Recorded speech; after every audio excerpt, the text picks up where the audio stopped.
And now, Poppy Detective, the case of spooky footsteps. Written by Aunt Cherry. Illustrated by Kseniya Shagieva. It's Friday, 9:30 p.m. Detective Poppy is off duty, so she went to the cinema to watch a movie. The movie was eerie and a bit scary, but Miss Detective was clever. She knew it's just an imaginary story. While everyone in the hall was biting their nails, Detective Poppy was laughing and enjoying the tale. Just then, she got a text from Mrs. Cat. "Something spooky going on in my flat. Come quickly, Miss Poppy. I need a chat." Detective Poppy drove her car in 5th gear. She reached Mrs. Cat's house and saw her trembling in fear. Detective Poppy gave her some water to sip. "Don't you worry, Mrs. Cat. Tell me, what is happening here?" Mrs. Cat replied, "Every midnight when I'm in bed, after building my biceps, I hear a strange sound of someone's footsteps.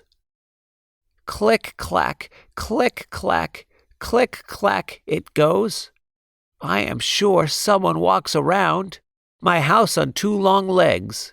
The sound comes only when I'm in bed, but when I go to check, I find no one instead. I haven't slept properly since last week. That's why I get these dark circles, so to speak. Poppy Detective, please help me with this mystery. I believe this has to be something spooky." Detective Poppy got amused and began to ponder. Now, who is this causing Mrs. Cat so much bother? Is it just a woodpecker pecking Mrs. Cat's wall in the night? But Detective Poppy found no hole on the walls of any size. Or maybe it's just the sound of the horse hooves from the street. But that sound is more like clippity-clop, clippity-clop. Moreover, a horse gallops on 4 feet. Poppy began to probe the house around. She reached the balcony and disgustfully frowned. "Tell me, Mrs. Cat, are there lots of pigeons around? I can see their droppings in the balcony. None pooped on me, thankfully." Mrs. Cat replied, "Yes, there are. Pigeons are my favorite meal. I can catch them easily, even when doing a cartwheel." Detective Poppy said, "All right, Mrs. Cat. Now why don't you go and take some rest? I have decided to stay overnight and check on those spooky footsteps." Detective Poppy pulled a sofa to make herself comfortable. She switched on the television right across the table. She was anticipating something creepy to happen, but the wait was long and Poppy started napping. Click-clack, click-clack, click-clack. The sound came again. Detective Poppy got alert and peeped from behind the curtain. She looked left, right, far and wide, but there was no sign of anyone being outside. Suddenly, she noticed a pigeon marching around, bobbing its head. Poppy wondered, "It's late in the night. Why is this bird still out of her bed?" Detective Poppy was curious, and she decided to look closer. But what she saw made her roll with laughter.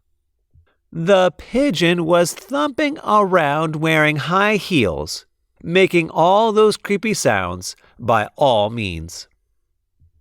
"Oh, dear pigeon, why are you marching with these heels? Mrs. Cat is getting so scared. You should know how it feels." "Well, we want her to leave this house," said Mrs. Pigeon. "It's not nice to see one of us getting cooked in her kitchen.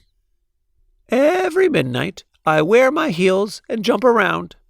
But when Mrs. Cat comes out to check, I quietly fly away from the ground. I carefully thought and designed this trick spooky, as I know cats get scared so easily." Poppy spoke to Mrs. Cat the next morning and told her about Mrs. Pigeon's spooky warning. Mrs. Cat understood and further agreed to try only milk and berries for her meals.